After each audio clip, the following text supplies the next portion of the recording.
Hello everyone. Today I have a few unpopular opinions that I've listed here, and I'm gonna take out my hair. So we're gonna talk unpopular opinions about college.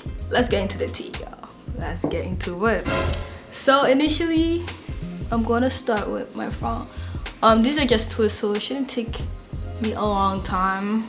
Listen, all these opinions are mine. Don't take any negative energy and bring it here, because that's my opinion. You don't have to make it your own, and I'm entitled to my opinion just as you are entitled to yours too.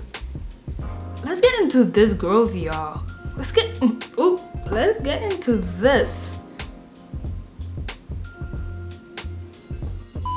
So the first point that I have here is that college is a big scam.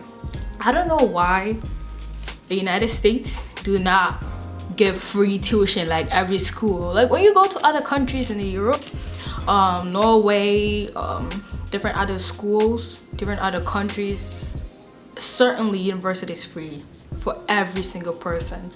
But here you have to pay thousands of dollars and stay in debt too. Like, who's gonna pay that money? Me? You? They have to rethink it, bro. It's just so much money paying. And listen, one thing I can tell you, when you have the chance to go to a public school, go. If you go to a private school, make sure you get a scholarship. Like, ask for them for scholarships.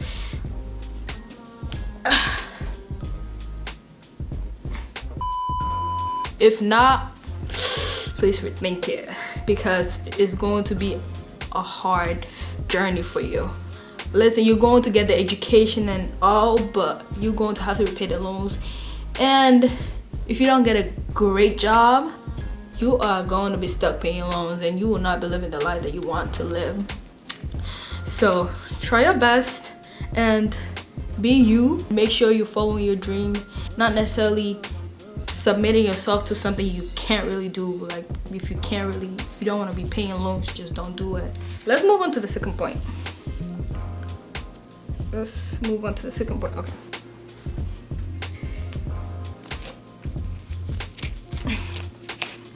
Some professors literally came to kill. Yeah. They did.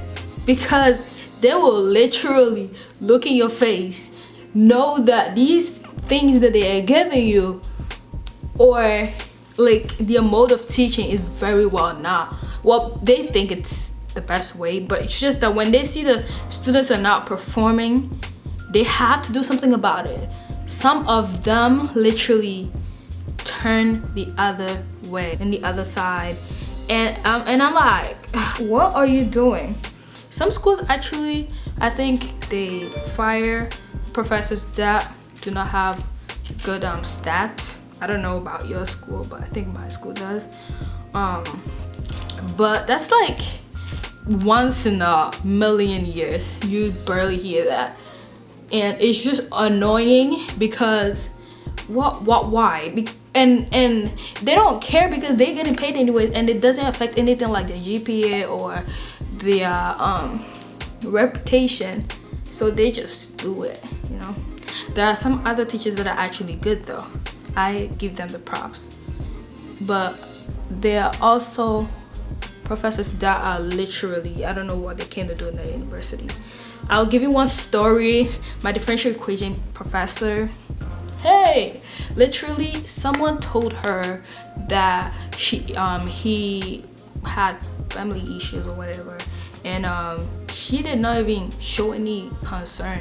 She was like, you're still gonna take the exam, I don't care about what you do, you're still gonna have to do it. Like, show that you care, you know, show that you have empathy, and that's all you need, honestly. Literally, students plotted to report her. Some professors literally came to just make sure you don't succeed in your college career, and that's what you have to keep in mind too when you're dealing with some professors.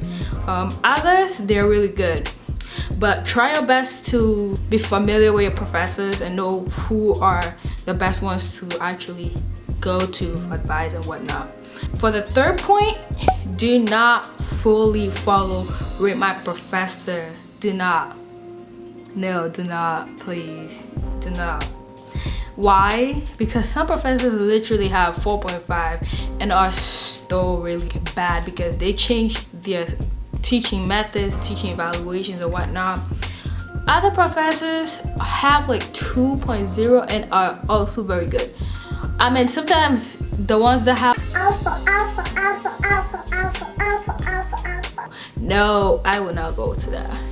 But some professors have good, average, excellent. If they have that variation, I think you should take them. Don't really use that because every student's experience is different. Like, you might encounter the class is a great course, you know, you might actually get an A in it, so you don't really want to follow a student who actually did bad because of their study methods or because of something they didn't do right. You don't really want to have that on you, you know. So that's something that you want to do. Make sure that you ask questions a lot, because some professors are just like, if you don't ask me, I don't know you. And as they go to the extent of not even saying anything to you, they just teach and go.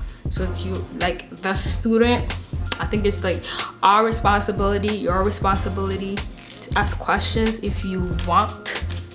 But even if you don't want to, I think it's good to do that also. Because one, you get familiar with the material. Two, when you need your grade to be bumped up, the professor will do that because, oh, I think this student is great. She has a wonderful effort she's putting in this class, and I'll do that for her. Now, the third one is that the colleges literally be hiding things from us, the students. Why am I saying this? I'm saying this because some professors literally, I mean, the school, the administration, this time it's the administration. So my school, for example, if you don't have enough aid, if you owe over 7,000, over 10,000, over 12,000, you can ask for additional aid on unmet needs. It's called unmet needs. So you want to make sure that you ask them about it. Don't turn a blind eye. When you go to them, when you go to a financial aid office, they're going to tell you go for private loan. Just tell them you do not have the capability to do that, because then you're putting yourself in hot water. So just try your best. Email them as many times as you can, and they will eventually attend to you. And let me tell you, it's not just a mere $500 reduction. They'll make either from cutting your bill to half of the bill you owe, or they'll give you a good amount, and it's for the whole year too, not just the semester. So if you are lucky too, you can get that, and if all your bills are paid off, you can get the money back in your pocket.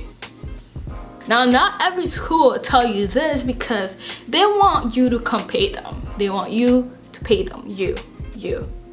Yeah, they want you to pay them. And they think you are the millionaire or whatever in your family and you have a lot of money. But honey, we don't. We are broke as hell. 346 minutes later. I just decided to make my life easier, so I cut down. I don't know about your school or my school. If you take 2 summer classes and you have FAFSA with Pell Grant, you are going to not pay anything. Why did I say that way? You are not going to pay any money. You might even get some money back and some loans. If you love collecting loans from this school, go ahead. If you want, you can just ignore the loan and just tell them you don't need the loan. That's it. That's all you really need to do. And yeah, I think it's the same for Worcester State I know of. But pretty much almost every school that deals with FAFSA, if you take 2 classes, summer classes, you will not pay anything. Alright, for the last point, I am going to jump. And by the time I land, y'all should see my natural hair. Okay? All these hair should be gone. Alright, now let's try that. 1, 2, and 3. Excuse you.